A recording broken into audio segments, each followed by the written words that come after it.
you, stand up. If we do not stand up for what we believe, who will? This is Dolores Williams.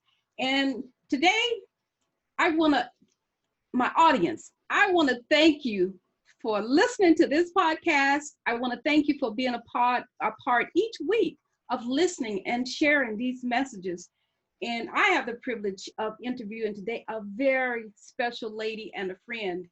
And no matter how busy she is, whenever you call on her for help or whatever, she always gets back to you, and she always makes sure she takes care of whatever information you're asking her to help with. And anyway, she can always be counted on to follow through. Let me tell you a little bit about my guest today.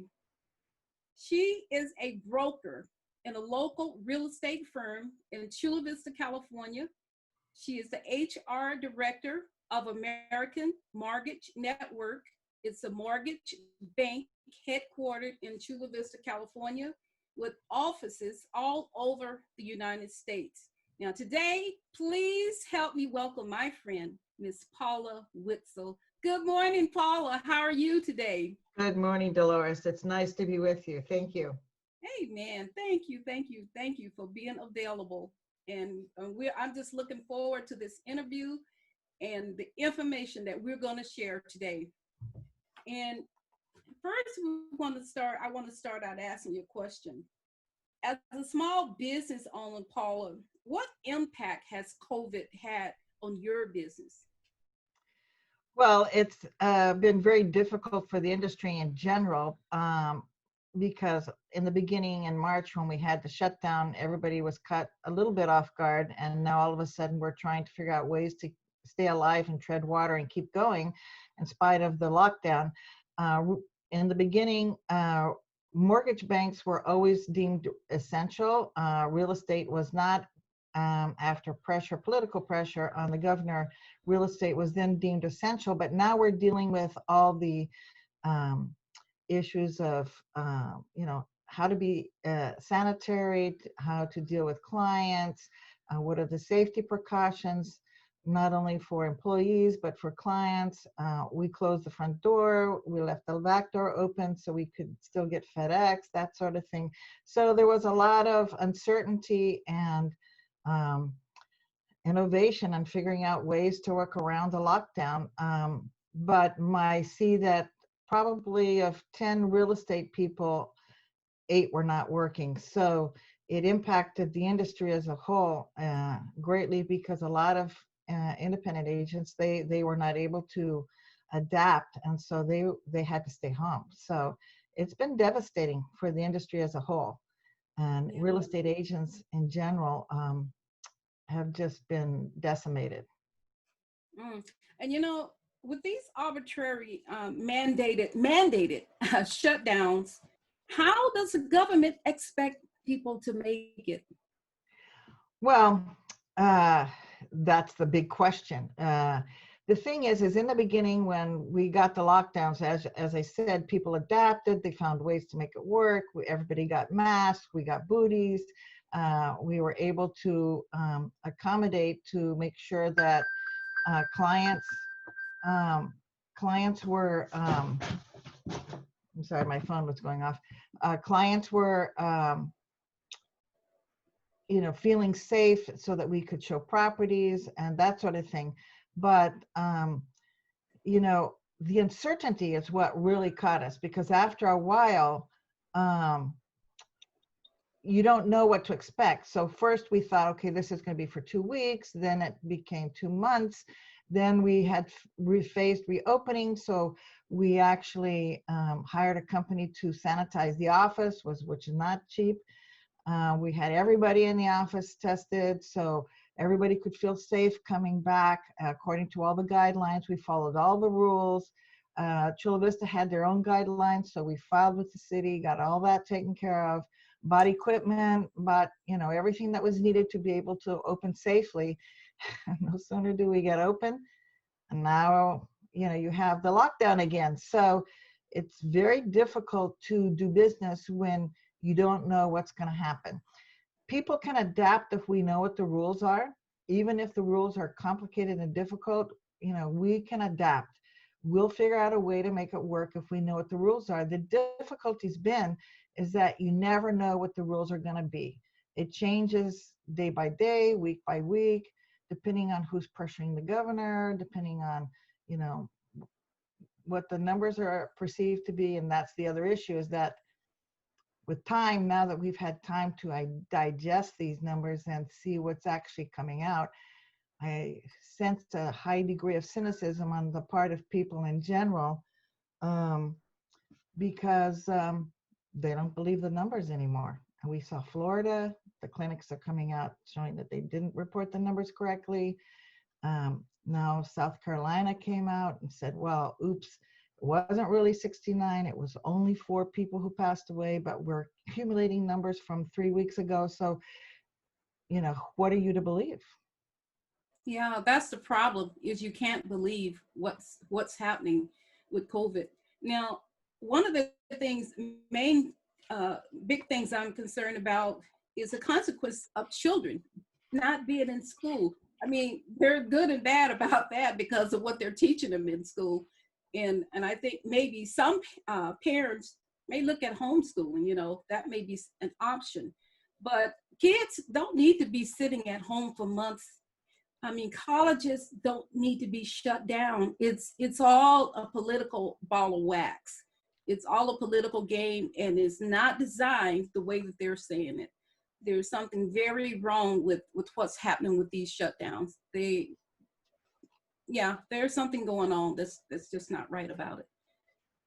I see with our employees, the people who are most impacted are those who cannot afford private tutors or to buy extra computers or beef up their internet. Some people in the office, they were able to boost their internet, so they have gigablast now, and they bought computers for each kid. So they are able to accommodate, not easily, but they were able to accommodate. Others were not able to do that because they don't have the wherewithal to boost their internet. And so the ones who are most impacted are the ones who can least afford it. And those are the ones who need the education the most. So this is very, very unfair, and it impacts those who can least afford it. And those are the ones who need the most help in terms of education. So it's very imbalanced, very imbalanced. And especially in light of the studies that are coming out now from countries who never shut down, or European countries have already opened up and kids are back in school. There was a German study that came out last week that shows that, first of all, kids hardly get it. Percentage-wise, it's almost zero, but those who do not transmit to adults. So there's no viable scientific reason to not put kids in school. So now begs the question, is this a political decision? Or why are we making these decisions when supposedly we're dealing with science, but we're not really dealing with science? That's what we're seeing. And so that again creates a high degree of cynicism, because people now start saying, well, wait a minute. I thought we were making all these decisions and draconian measures were based on science, but it doesn't appear that they are. No, I agree with you. I don't think they're made on science. As a matter of fact, I heard 5 psychologists this week who are very concerned about the children. They were asked, would you send your children to school? And they said, absolutely. We will send our children to school today. Our children need to be in school. They don't need to be at home, which is very dangerous. Now, let me ask you this. Why do you suppose some districts do not want to open the schools? Why do you think that is? You think it's political? I mean, there are employees of the school districts who are not working. How long can that continue with people not working? I passed by some of the schools in my neighborhood. The grass has grown up. I said, my goodness, whenever and if ever they do open back up, they're going to have to hire a massive staff of people just to cut the grass and, clean the outside of the buildings and things around these schools. Yeah, it's Yeah, not. I believe that we've gone past the safety and health concerns. I think we're now in the realm of political, involvement in this. So the schools are not going to want to go back because of the public safety and the teachers unions, specifically the teachers unions. And the reason why I say that is because, first of all, the science doesn't support them not going back, because it's very, very rare that children do acquire this disease, and when they do, the cure rate is statistically it's 100% almost. The mortality rate for children is statistically zero, so there's no risk. Plus, they now show that children don't transmit, so the adults and the teachers are not really at risk. So it's not based on science. And the other indication that it's political is if you look at what the Los Angeles Teachers Unions published as um, items that they are demanding in order to be able to go back to school, have nothing to do with COVID-19. I mean, what does defunding the police have to do with COVID-19? So now you get a sense that this whole thing was never based on the concern for health and safety. It is political. Yeah. Otherwise, why would we be talking about defunding the police and other Black Lives Matter issues and demands that have nothing to do with sending kids back to school? Yes, I agree with you. And even healthcare, they're even trying to socialize healthcare. I mean, our healthcare isn't perfect, but my goodness, we do not want a single payer healthcare system.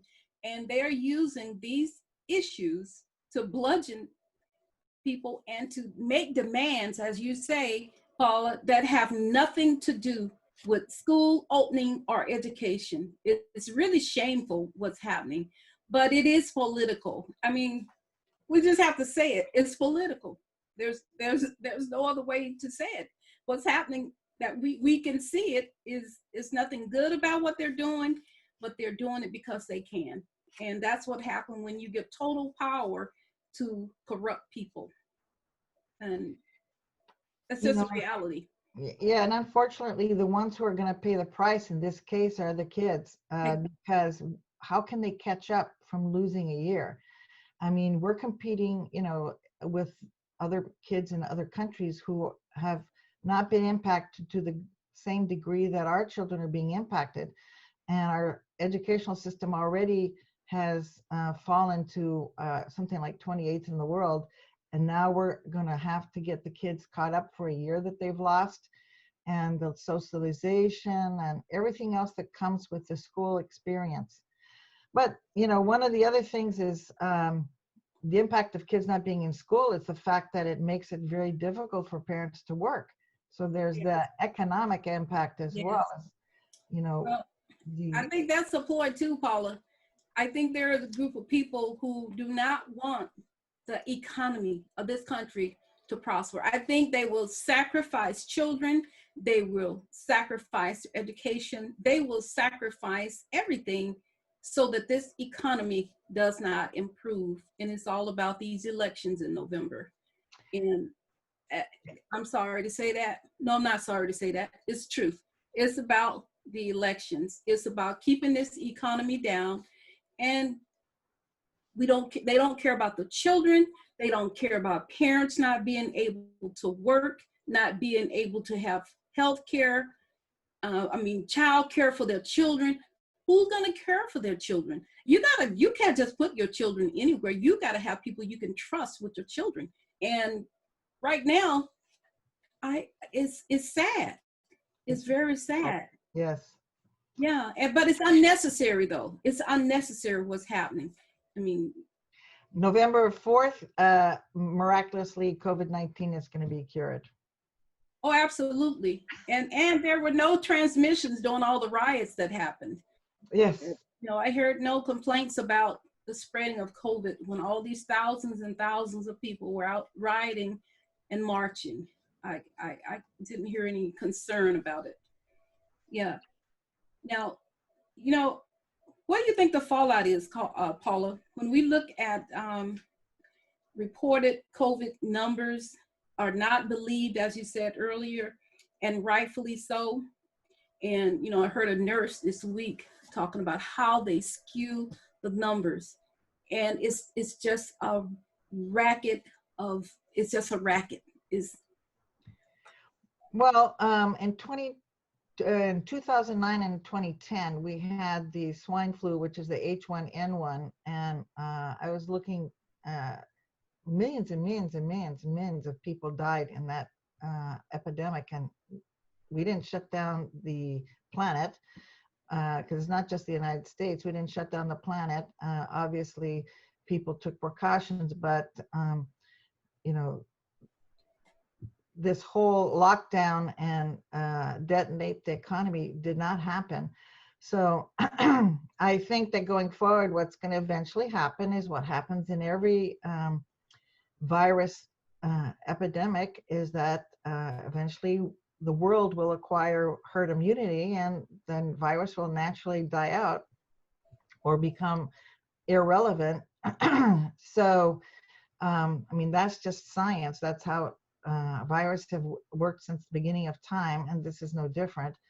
I think the difference between this virus and the H1N1 was who was president of the United States at the time. yes, you're exactly right. It makes a big difference. It really makes a big difference. Now, I think we can agree that the COVID-19 virus has enabled the infringement on the personal liberties of the American people. And That is a tremendous thing, because the left has been trying to impose these types of controls forever, and they've never been successful, especially in the United States, because we have such a sense of the Declaration of Independence, our freedoms that we had to fight for, and we continually fight for. So we are a fierce people. We know that our freedoms depend on us standing up for them. So, you know, over the years, the left has never been successful at taking over, because, you know, we have this fierce sense of what our freedom means to us. The only way that, and it's amazing how in 3 months they were able to accomplish this, but they accomplished their goals in 3 months through fear. Everybody became fearful. I mean, people I know that are, you know, they were afraid to come out of their houses. I have a son who lives here in town, and we couldn't go over to their house. They have 3 kids. You know, everybody was afraid. So fear is probably one of the strongest motivating factors of behavior. And so by the left using fear, they were able to get the whole entire country to agree to shut down. That's the amazing part. We agreed to do this. We agreed to detonate our economy. We agreed to isolate our children and create all these other problems that are now coming up as a result of that, when we had the best economy in the history of the United States. yes, The lowest unemployment across all communities ever in the history of the United States. We agreed to do this willingly because of fear.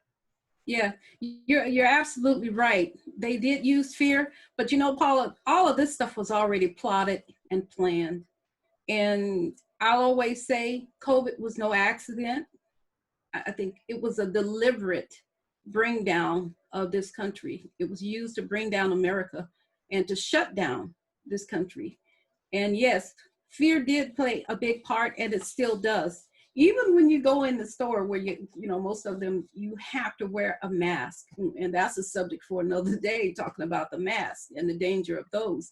But people are still fearful. You know, you just walking on the sidewalk, you see people cringing, you know, they're afraid. And that was to make us fearful of each other.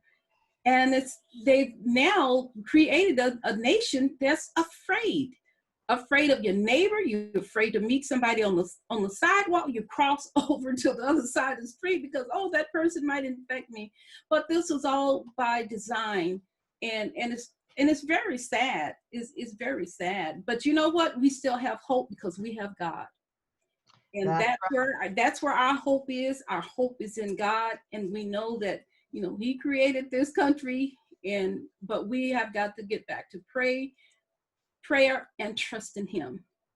And as we said in the opening of the Declaration of Independence, our rights, our inalienable rights, were given to us by our Creator, not by Andrew Cuomo or Gavin Newsom or even President Trump. So that's where we're different than other countries. Believe me, because since I've lived overseas, that is exactly where we're different, because we know where our freedom comes from and our inalienable rights. They come from God. And so therefore, they cannot be taken away by decree.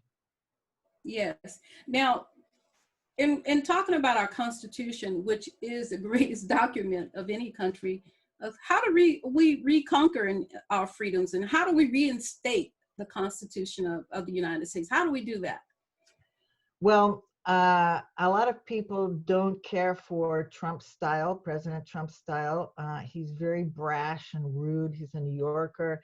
And those of us who haven't lived around on the East Coast, I mean, we're like, he's a little rough around the edges. But a lot of people voted for him in 2016 for one reason, and that is still true today. It's still the same reason, because of the Supreme Court. And that is where you're going to find the firewall to support and reinstate, in some cases, and protect the U.S. Constitution as the U.S. Supreme Court. And so we need President Trump back in office, no matter what you think of him personally. I mean, I'm a avid Trump supporter, but you know, I recognize none of us are perfect, and he's far from it. But just for that reason alone is enough to vote for President Trump. We need to make sure that the U.S. Supreme Court has people on the court that will protect the U.S. Constitution, and those rights that have been infringed, that they're reinstated. Yes, you're absolutely right. And I will say, regardless of whether you like President Trump or not, I look at Cuba, Paula, I look at Venezuela, I look at China. And as I shared last week, I looked at the people from North Korea, you know, and how they live, and look how China took over. They just demolished last, what, couple of months ago. They just demolished the economy of the people from not North Korea, but well, the problem is with that kind of governmental system, even though they entice people to join because they're for the people, they're for the workers, those are the people who they least care about, because they're immaterial. Because in that kind of a system, you have the elite who run everything. So the fallacy that they were, you know, high-ranking people on the left think is that when this system gets in place, they will be part of that elite. And I hate to tell you, but if you look at history, every single time, without fail, there's not one exception, those are the first to go, because the left eats their own, and those people will be the first to go, so they will not be part of the elite. But in the meantime, you know, they're supporting all these people. Because I was in South America, Venezuela rings very close. I knew a lot of people in Venezuela, and they all thought they were going to be part of this new elite echelon of the Venezuelan government. Not a single one, because they have their own internal people. The richest person in Venezuela today is Hugo Chavez's daughter. Yes. Where do you think she got the money from? Exactly. Whereas, you know, they're eating animals, they're eating their pets. And, you know, I saw, because Brazil borders on Venezuela, so now they have a refugee problem with Venezuelans going across the border. The biggest black market thing in Venezuela is toilet paper. Oh, yeah. I mean, so they 20 years ago were they were in the top 10 richest countries in the world, and now they're at the bottom, and they managed to do that in a very short period of time. And how did they do that? Socialism. Because they are not for the people, they are not for the worker, They are not for, the low, the, the worker bee, which is what they say. And those are the people who are going to be left last. And that's the sad reality. Yeah, that you're right. And Cuba was taken over the same way. And we had a young lady from Venezuela who was warning the American people. When they started tearing down the statues, and when you start erasing history, and when you start rioting and doing all the things that are happening right here in America today, then we're headed over a cliff if we don't put the brakes on and stop this. And this is the danger of what, when I talk to my grandchildren, my children, I talk to them all the time. I said, look, we are headed for danger. I said, yes, I don't diminish God. Yes, God is in control, but he also wants us to do certain things. And we have to be careful who we listen to and who we believe. We got to look back at history. Look back at history. History is being erased, but we have a history that we can go back to. We can look at examples of what happened to countries that went the same path. The same thing we see happening in this country today it will not end well if we don't change course. And yes, President Donald Trump does need to be reelected, just for your security, just for the sake of working. I think my son went to Cuba one time with some of his friends. I said, you better not go back to Cuba again. He went down, left the hotel room, went down to get something out of the car. He didn't speak Spanish. And my son would have been arrested in Cuba just for going down to the car. Happened that one of his friends came and they saw him, and they would have arrested him. And he wasn't doing anything wrong, but he was just being in that environment, being an American, he was a target. And it's very dangerous that communism and socialism, Marxism, those people are still driving Cadillacs from the 1950s and 60s. They are still frozen in time.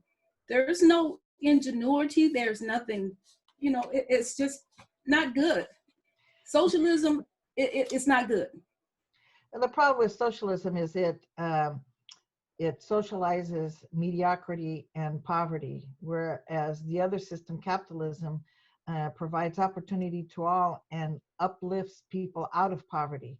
So, that's really the bottom line. So, and I've seen it firsthand. So, I know a lot of these people are speaking from, academia, and they don't really know because they've never been there, done that. I have been there. I have done that. I've seen it firsthand.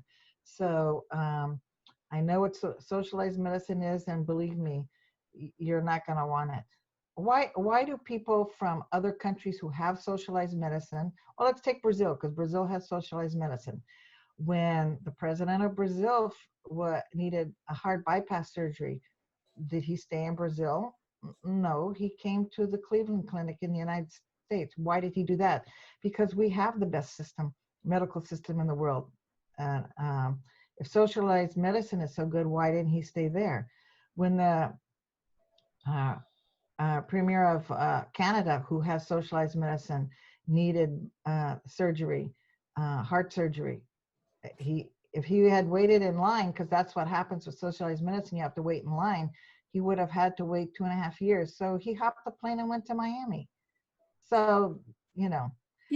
I had a cousin who immigrated to England, and he was a postman, and he had a really bad problem with his hip and sciatic nerve. And I used to talk to him, and he goes, in England, it has socialized medicine. You have to wait in line. He goes, and when it would attack, and he could hardly walk, and yet that was his job because he was delivering mail. He said by the time he could get an appointment, it would cure itself by itself. So eventually what he did is he took vacation, he flew to Brazil, paid to have it done privately, and then went back to England, because socialized medicine does not work.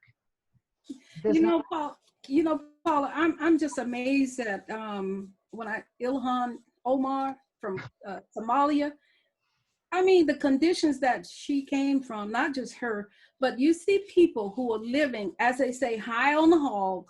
They're making a good living. They a fantastic life, but they want to tear down capitalism. They want to tear down the system that has made America's economy the greatest in the world. They are doing everything that they can to tear down and destroy this country.